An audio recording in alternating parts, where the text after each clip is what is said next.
Mr. President, The senator from Illinois. ask consent the quorum call be suspended. Without objection. Mr. President, Saturday morning I was in Alton, Illinois. There's a picture here of what I saw. You have to look closely to understand what I'm looking at here. These are grain elevators in downtown Alton, Illinois. And this is the Mississippi River, which has now risen to the point that it's just below this red line. I know this red line a little bit because it marks the 1993 flood level of the same Mississippi River. So we're almost there, and we were hoping over the weekend that the river would have crested and that Alton and so many other communities in the Midwest would be spared further flooding. But the interesting thing, Mr. President, is when I went down there to talk to the people engaged in the recovery effort and trying to help to fight these floodwaters, there was an insight that I really was surprised to hear. I asked them, what's different about this flood? Because we get lots of floods in the Midwest. The difference with this flood, according to those who've done the research, is this is a flood of longer duration than any flood that we've seen since 1927. And when I spoke to the mayor of the town of Alton, Illinois, and said, so this comes and goes, he said, it like never goes, Senator. We've had 6 floods in the last 10 years that were supposed to be breaking historic records. So let's step back for a minute and take an honest look at this, if we can, and realize that we're living in a little different world this year than we did just a few years ago. The extreme weather events, which we hear reported every single day, suggest something is going on beyond just changes in the weather. When we see rainfall and snowfall in the upper Midwest, which is now responsible for this flooding situation here, we have to ask ourselves the obvious question. Is this just a one-off event, or are we seeing the new normal? And if this is the new normal, are we prepared for it? When these floodwaters hopefully recede in the very near future, there's a lot of repair work to be done, a lot of damage to homes and businesses and families. But then there'll be a big question. What do we do next? If this is the new normal in our weather patterns, if we are seeing, in fact, a change in our climate around the United States and around the world, how will we respond? My first concern, of course, is my home state of Illinois and folks that are kind enough to let me serve them in the United States Senate. I want to do everything I can to work with the Army Corps of Engineers, a critical part of flood protection for the Midwest. These earthen levees that you'll see along the shorelines of the Mississippi and Illinois rivers have been sorely taxed by these flood waters. When they are drenched and soaked over long periods of time, they tend to weaken. We count on the Army Corps of Engineers and the good people locally to step forward and help us fortify these levees. And we need to continue to do that, maybe even more so because of the frequency of the floods which we're seeing in the Midwest. But we have a responsibility here in Washington too. What are we doing about the climate change that's happening around the world?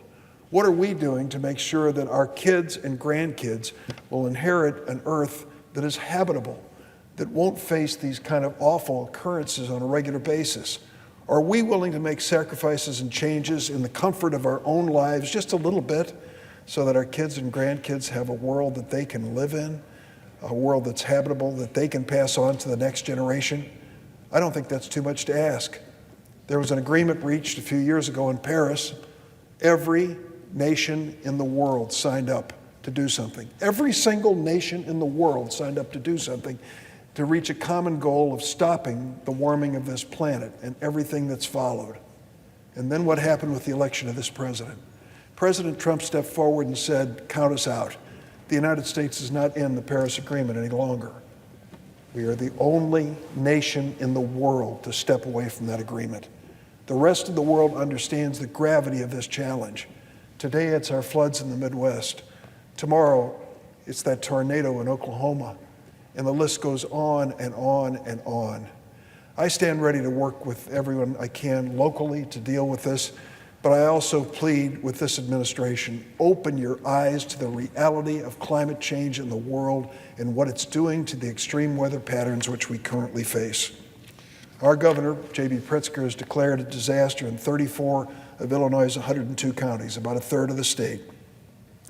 400 Illinois National Guard men and women members are working sometimes around the clock to do their part, and my hat's off to them and their families for their extraordinary sacrifice. The levees, like the Nutwood levee, which isn't far from Alton, Illinois, was breached by floodwaters, and over the past week, a small town, was evacuated. State and local officials have urged everyone there to be careful and make certain that they do everything they can to protect themselves and their property. Mr. President, when you take a look at this picture in Alton, Illinois, you don't see the real story. There are a few people, families that are looking at the floodwater, but the real story is a coordinated effort which, in my mind, is heartwarming.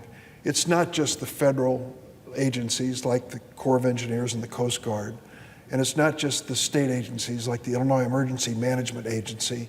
It's the local units of government like the city of Alton and so many other cities that have come together to coordinate their efforts to make the best of what they have. It's also an effort by a lot of charitable organizations. As you might expect, the Red Cross was on the scene almost immediately, and we also know Salvation Army has been involved as well. They're all doing their part to make sure that we work together.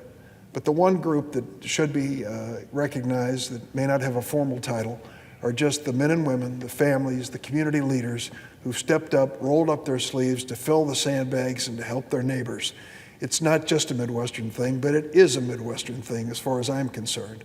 Our people, our families across my state, time and again, step up to lend a helping hand to one another.